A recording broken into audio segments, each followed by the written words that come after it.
People are easy to believe that a reduction or a limitation or a mere disability is a virtual barrier to success that we cannot really penetrate. But I think sometimes we also need to push ourselves, find ways to basically break that particular barrier and for us to have a better future. This is me when I was 2 years old. Just like any other 2-year-old kid, I used to run around, play around. For those of you who have a 2-year-old in your house, you basically know what I mean. So, but when I became 3, I was diagnosed with osteomyelitis. Osteomyelitis is a bone infection or an inflammation of the bone marrow. It started out with a plain fever, so just imagine a 3-year-old with a fever, so I almost died basically during that time. But then again, they decided to open me up, but it was too late. The part of my bone was basically gone and it was all eaten up by the infection. But a good thing, the operation was successful. I was alive, that's why I'm here. And but the effect was basically seen while I was growing up. You can see my right leg has like a 15-inch difference between my left leg. So it didn't grow up with the same pace with my left leg. So with that, I was wearing crutches majority of my life. So by going to school, when I was in high school and college, I was wearing crutches. And even after graduation, even I was working here in Accenture, back in 2007, I was wearing crutches. But then came along 2009, I was with the BPO group back then. Our group basically joined the CCAP Battle of the Bands, and I was playing bass for that particular band. So, ayaw niyo maniwala. So that's it. So basically, if we're going to think of it, I won't be able to play the bass guitar while on crutches. So I thought that I need to have something that I can, apparently step onto, something that's attached to my leg, so I can walk on the stage from left to right with the guitar freely. So I created a concept, which is this one that I'm wearing right now. This is a homemade stilt, as I call it. I was the one who drew it, and the father of my wife was the one who built it. So I was able to use it during the gig. And right after the gig, I was like thinking, so, paano na to? I'm just going to use this every time there's a gig. So what if I would pursue that particular band thing? So and then one time, during the night shift in 2009, I decided to bring it to the office during floor walks. Because back then, there was what we call the MBWA, so most of you know that. So we are, tasked to walk the floor, and that's the task that I hate the most, because I'm going to be walking on the floor with my crutches on. It's technically painful for me to walk for like such long hours. So what I did, I brought this in the office and I tried walking it on the floor, and then I got this thought that hey, I can use it like for every day. So I tried to tweak it. Every time that I use it to make it more comfortable.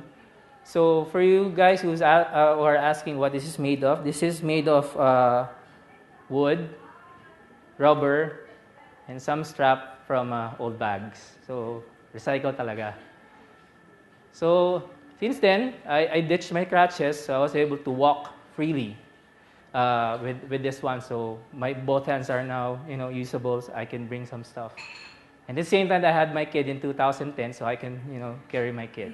For some of you who don't know me yet, if you are in my condition, would you think that I would be able to run a marathon or even a 32-kilometer race? Because I did. Because for me, disability is not, or does not mean inability.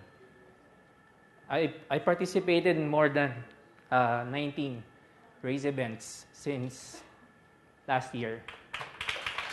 My first run was with a Milo Marathon. That was a 10K last year. And my longest distance is a 32 kilometer run. I may say running is not really for everyone because it's really hard and you need to basically do training. And I will not basically stop running as long as I can. So basically, that's my message for everyone that disability does not really mean inability. So I'll share to you one of my races early this year. Because every time I run, I'm like tweaking this self-made or homemade stilt. Because every time I join the race, I can hear or feel something wrong about this particular stilt that I'm using. So during trainings and during the actual race, I try to tweak it and change it to the most comfortable mode that it can be. However, there's this one race that I may say it's my bad because I tried to make some changes the day before the race day. So we were there like 4 a.m. in the morning, me and my wife. We were like pumped up and ready. So we heard the gun start and we were off. Then right after 2 kilometers, I hear that there's something wrong with my stilt. So I was like worried that 2 kilometers pala. So I would be running like hell for the next 18 kilometers. So this is what happened.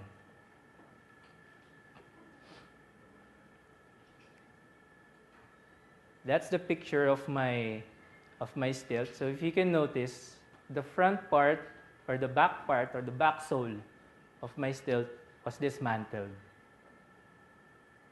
So I won't be able to use it for the next 18 kilometer for me to finish the 21-kilometer route.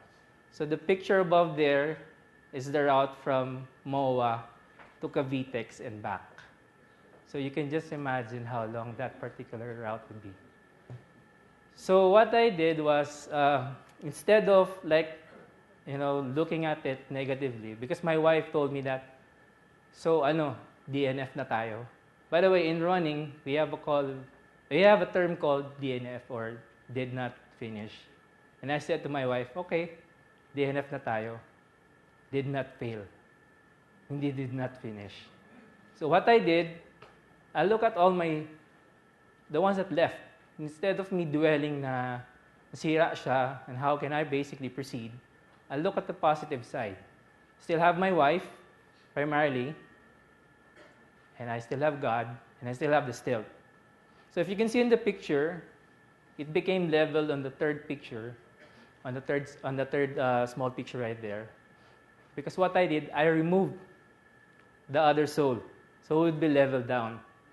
But however, it will be much more lower than the usual. But still, I would be able to use it because it's flat. So my wife and I did that, and we have like this tactics that I'll be running straight and I won't stop on every water station, and she's the one who's going to get the water for me and then ran towards me and give me the water. Because if I stop, I would really, really feel the pain. Just like what I said a while ago, you will really need to find ways. You really need to push yourself to the limit. Because for me, strength does not really come from what you can do. It comes from overcoming the things that, for once that you think that you couldn't. So we went through on.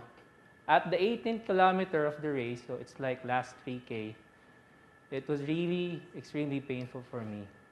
And I think that I won't be able to finish the race.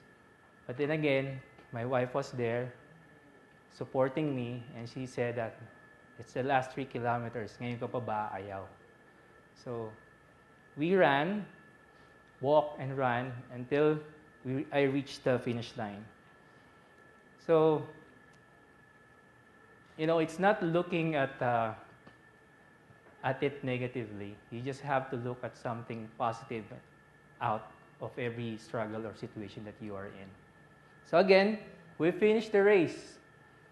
That's me and my friends, like 30 meters before the finish line.